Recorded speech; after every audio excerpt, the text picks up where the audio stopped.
I've said it before. I'm going to say it again.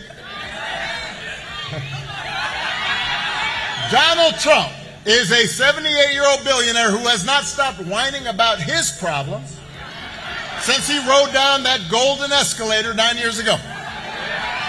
I mean, he is constantly, he's complaining, he's griping, and when he's not complaining, he's trying to sell you stuff. He's trying to sell you some gold sneakers. He was trying to sell you a $100,000 watch. It's supposed to be Swiss made, but nobody in Switzerland really knows where it got made. He's trying to sell you a Trump Bible. Think about that.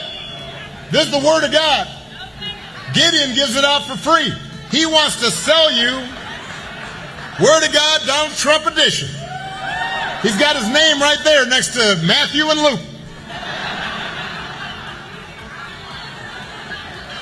And by the way, I'll give you one guess where those Bibles are made.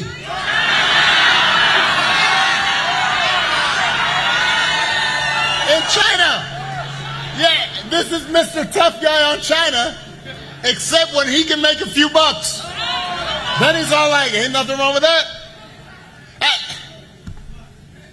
You cannot make this stuff up. You can't make it up. If this was an SNL skit, you'd be all like, well, that's, come on. That's over the top. No, he's doing these things.